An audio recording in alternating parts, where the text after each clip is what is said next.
Apocalipsis 21, versículos 1 al 4. Vi un cielo nuevo y una tierra nueva, porque el primer cielo y la primera tierra pasaron, y el mar ya no existía más. Y yo, Juan, vi la santa ciudad, la nueva Jerusalén, descender del cielo de Dios, dispuesta como una esposa ataviada para su marido. Y oí una gran voz del cielo que decía: He aquí el tabernáculo de Dios con los hombres, y Él morará con ellos, y ellos serán su pueblo, y Dios mismo estará con ellos como su Dios. Enjugará Dios toda lágrima de los ojos de ellos, y ya no habrá muerte, ni habrá más llanto, ni clamor, ni dolor, porque las primeras cosas pasaron. Llegamos al capítulo 21 de Apocalipsis y hemos pasado por todos estos capítulos, los 20 primeros capítulos de Apocalipsis. No terminaremos antes de Semana Santa, pero sí lo haremos al regreso de Semana Santa si es que Dios nos permite la vida. Pensar en Apocalipsis en algún momento era pensar en uno de los libros de la Biblia más difíciles de leer y en la perspectiva de muchos más difíciles o casi imposibles de entender. Ha sido un libro de miedo, de desolación. Me parece que nada más alejado de la verdad. Apocalipsis es un libro de esperanza de principio a fin. No es un libro de ninguna manera de terror y menos de catástrofe. Es un libro de esperanza. Llegar a los últimos capítulos de Apocalipsis es casi para muchos, en algunas interpretaciones, un escape de la realidad. Un escape de una realidad que vivimos tan difícil y que nuestra única esperanza, a veces cantamos, está más allá del sol donde tenemos una vida. Y aunque esto es verdad, la esperanza de Apocalipsis está aquí y ahora, está en la tierra y en la historia. Lo que aquí escribe Juan de Patmos no es solo una comunicación de una información sobre el fin del mundo, y menos una información para satisfacer curiosidades futuristas. Tiene como objetivo animar a los fieles hasta las últimas consecuencias. Objetivo que como creyentes perseguimos sí o sí. El mensaje para los creyentes es claro: Dios cumplirá sus promesas. Estamos en el final de Apocalipsis y el mensaje, como digo, es claro. En este capítulo 21 el mensaje es: todo será nuevo. Apocalipsis, desde el capítulo anterior, ofrece una utopía para la fe. Plantea como si ya fuera una realidad la visión de un mundo que no existe, pero que debe existir. Un mundo de esperanza, un mundo perfecto, que difiere de manera radical del mundo presente, del mundo que tú y yo conocemos, de este mundo que incluso nos tiene hartos. El viejo orden ha concluido y todas las cosas son hechas nuevas. El tiempo cósmico ahora se ha convertido en eternidad. La separación de Dios ha llegado a ser comunión íntima con Él. La muerte pertenece al pasado, porque ahora los santos beben el agua de la vida. Están con Dios y pertenecen a su familia. La Nueva Jerusalén es un cuadro de la perfección en cuanto a medida, ornamentación y gloria. El cuadro pone de manifiesto un río de la vida que fluye desde el trono de Dios y del Cordero con árboles frutales en ambas orillas. Es el paraíso restaurado. Noten ustedes la conexión entre la primera creación descrita en Génesis y la creación de cielos y tierra nueva de Apocalipsis. En el paraíso, antes de la caída, Dios tenía comunión íntima con Adán. Le daba instrucciones y satisfacía sus necesidades. Baste ver solamente, otra vez, el capítulo 2 del libro de Génesis. En la nueva tierra, Dios mora con su pueblo en una comunión íntima. Mira el tabernáculo de Dios, estando con el pueblo, morando con ellos. Después de la caída, Adán y Eva se escondieron, según el capítulo 3 de Génesis, de la presencia de Dios. Ahora en la restauración, Dios está con el pueblo, mora con ellos para siempre en su tabernáculo. El jardín del Edén era un lugar sin temor, sin dolor, llanto y muerte. La nueva creación es un lugar donde ya no habrá muerte, ni dolor, ni llanto, ni habrá más sufrimiento. Los nuevos cielos y tierra son algo radicalmente diferente a lo conocido. Esto se encuentra lejos, muy lejos de solo una idea de progreso humano. No es un progreso, ni siquiera es una transformación. Apocalipsis lo plantea como una nueva creación. Así nuestro texto puede funcionar como conclusión de todo el bloque anterior o como una introducción del bloque que sigue. Así los primeros versículos nos hablan de la nueva creación y la nueva Jerusalén, versículos 1 y 2. Luego en el versículo 3 nos habla como de una voz potente que se proclama desde el trono de Dios, con una alusión clara al Éxodo, que Dios ha puesto tabernáculo entre los seres humanos. Luego en el versículo 4 se nos habla de que ya no habrá más sufrimiento ni más muerte. A continuación, en el versículo 5, nos habla Dios mismo y anuncia que Él hace nuevas todas las cosas. Y luego en el versículo 6 nos reafirma, todo ya está hecho. En el versículo 6 también invita a quienes tienen sed que vengan a beber de la fuente de agua de vida, para de alguna manera renovar en términos personales el pacto que ha sido anunciado anteriormente. Pacto que anteriormente era en términos comunitarios, pero ahora al vencedor Dios le promete: yo seré su Dios y él será mi hijo o mi hija. Versículo 7. Estas palabras de Dios mismo, tan tiernas y paternas, destacan el tono pastoral de prácticamente todo el texto apocalíptico. Pero Dios, en el versículo 7, advierte que en contraste con toda la herencia de los vencedores del versículo 7, los cobardes en el versículo 8, idólatras y falsos, tendrán una herencia muy diferente: el lago de fuego y azufre. Así pues, en el capítulo 21, a partir del versículo 1 y 2, todo se vuelve nuevo.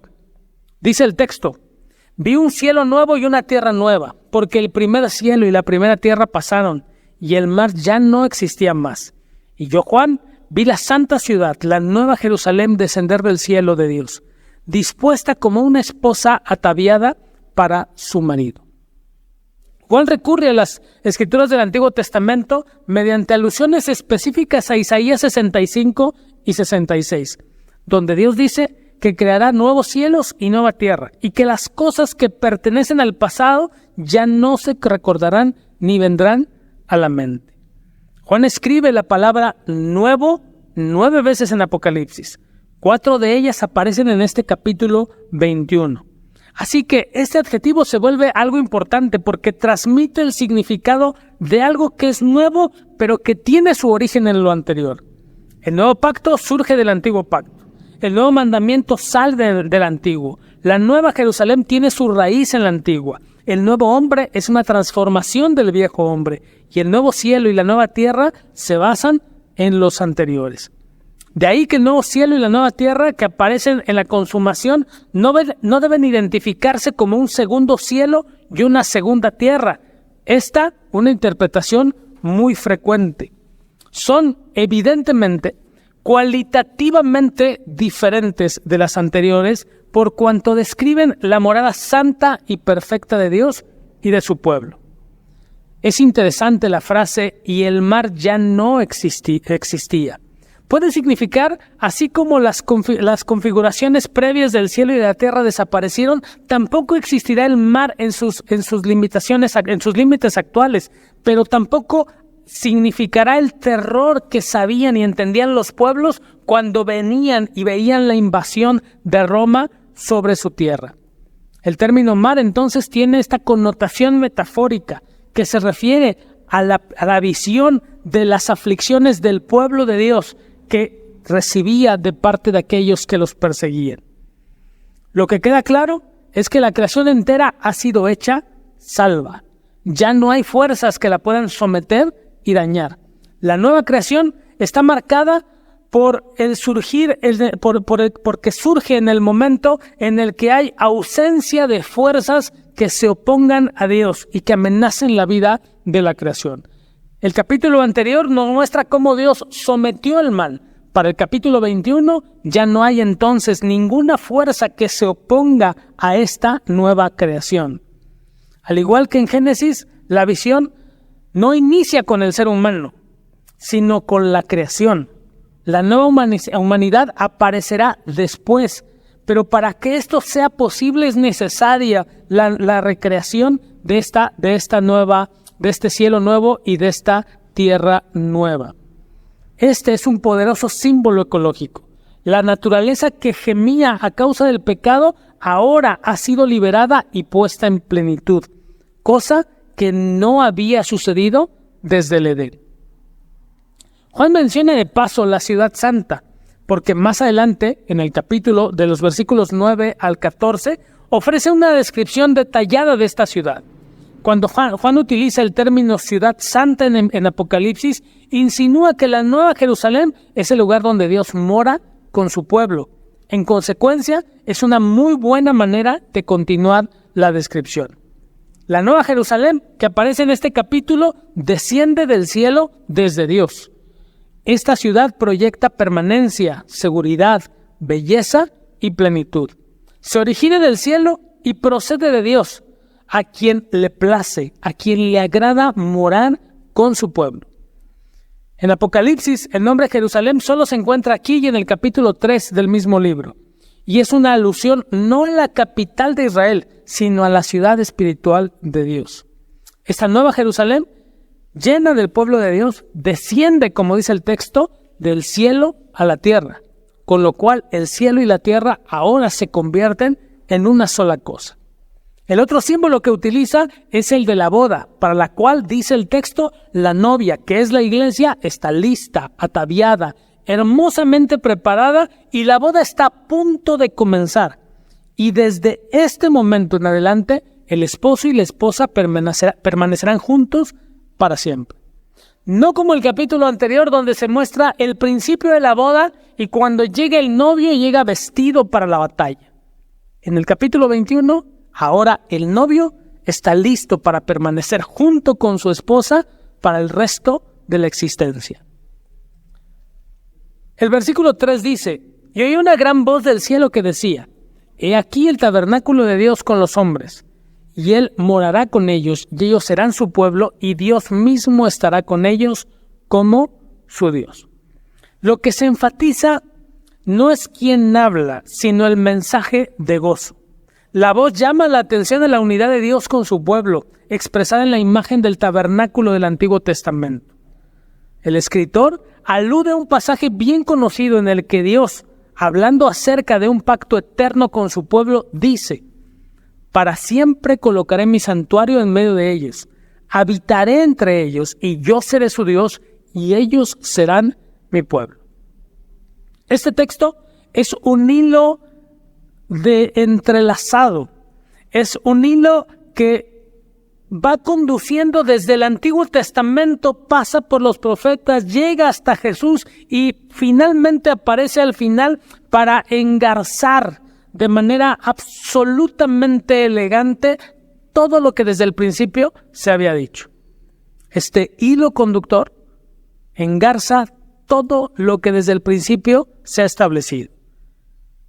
En el hilo conductor se nos enseña que el amor permanente de Dios por su pueblo es fiel y será permanente.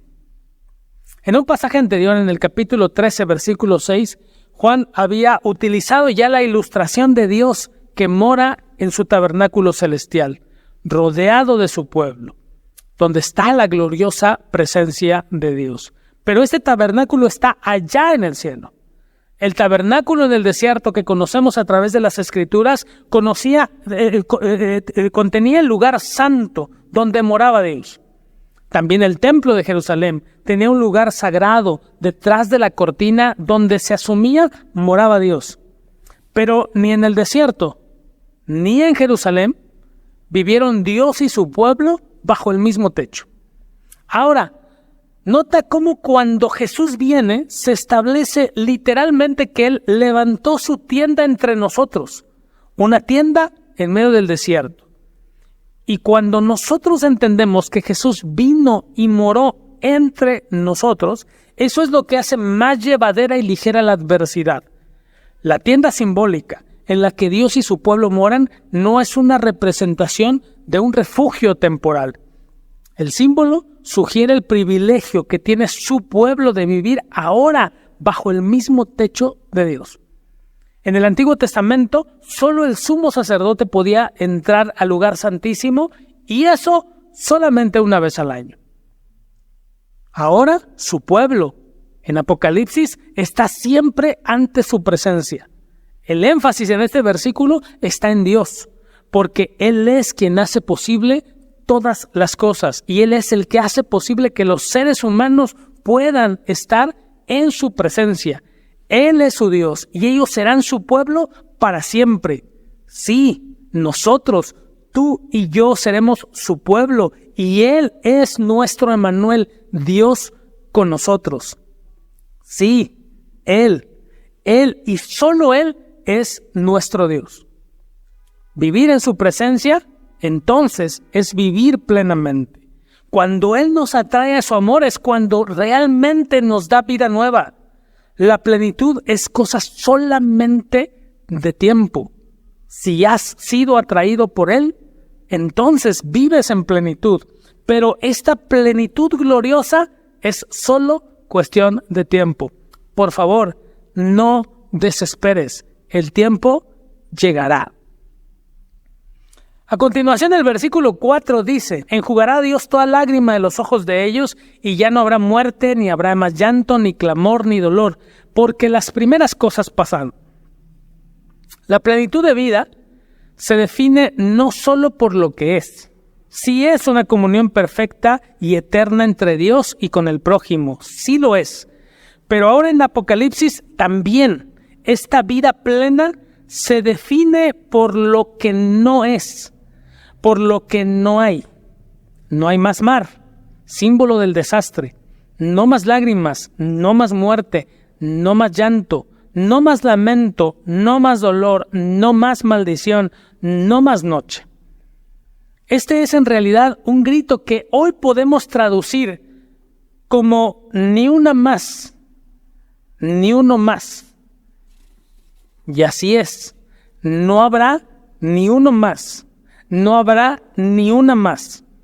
Todos y todas estarán en casa seguros, radiantes y gloriosos. No habrá por qué temer a la no llegada de nuestros seres queridos. Ellos y nosotros, aquellos que amamos al Señor, aquellos que le reconocemos públicamente, estaremos siempre en su presencia seguros. Todo esto es porque todas las primeras cosas pasaron. Ya ha llegado todo lo nuevo. Ahora el mundo de injusticia y sufrimiento ha pasado para siempre, y el reino de Dios se ha establecido para siempre en su gloria, pero también en su esplendor. Ahí los cobardes, los idólatras y los falsos no tendrán cabida. Para ellos la herencia es muy diferente. El lago de fuego y azufre. Y así lo dice el versículo 8. Pero los cobardes e incrédulos, los abominables y homicidas, los fornicarios y hechiceros, los idólatras y todos los mentirosos tendrán su parte en el lago que arde en fuego y azufre, que es la muerte segunda.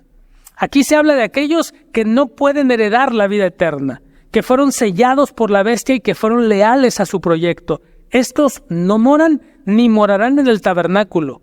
El desierto del cual aparentemente escapan a escondidas del sistema es realmente y será su herencia. El cielo, la plenitud del reino, también se define, como acabamos de ver, por lo que no hay. Tus muertos, mis muertos, hoy disfrutan de muchas de las cosas que no hay en el cielo. No hay llanto, no hay tristeza, no hay dolor, no hay angustia. Dice el versículo 5, y el que estaba sentado en el trono dijo: he aquí, yo hago nuevas todas las cosas. Y me dijo: escribe, porque estas palabras son fieles y verdaderas. Para evitar utilizar el nombre de Dios, Juan atribuye al trono el origen de la voz. Ahora no es un ángel, sino Dios. Dios mismo el que habla e instruye a Juan. Varias veces desde su trono, Dios dirige un mensaje a su pueblo. Pero esta es la última vez que en Apocalipsis se hace un anuncio tan directo. El espléndido resultado del plan redentor de Dios que Cristo cumplió. La renovación de todas las cosas. Nótese que Dios llama la atención al hecho de que lo está ya haciendo. Hago, dice el texto. No que lo hará en algún momento del futuro. Ya lo está haciendo. Esta declaración, por tanto, es una revelación directa de parte de Dios, quien recrea. Y como tal, es uno de los versículos que me parece son los más importantes del libro de Apocalipsis. Dios renueva seres humanos pecadores por medio de la obra de Cristo y los convierte en una nueva creación. Además de los seres humanos, renueva todas las cosas, incluyendo su creación. Es la promesa de Dios que apunta hacia la consumación, la transformación del cielo y la tierra y la renovación de su creación completa. Es Dios entonces quien acompaña la orden directa como un juramento. Yo hago, estas palabras son verdaderas, dice la Escritura. El cumplimiento es seguro y digno de confianza. Esto significa que lo dicho por Dios queda garantizado por su veracidad, su fidelidad y omnipotencia de aquel que está sentado en el trono. Versículos 6 y 7 dice, y me dijo, hecho está, yo soy el alfa y la omega, el principio y el fin. El que tuviere sed, yo le daré gratuitamente la fuente de agua de vida. El que venciere, heredará todas las cosas y yo seré su Dios y él será mi hijo. El primer elemento se traduce como hecho está. Literalmente se ha vuelto realidad. El término proviene no del verbo hacer, sino del verbo llegar a ser. Y se refiere para anunciar que se ha complementado la creación del cielo y de la tierra. Dios pronuncia estas palabras como si ya todo hubiera sido renovado. Y en una visión muestra a Juan su cumplimiento.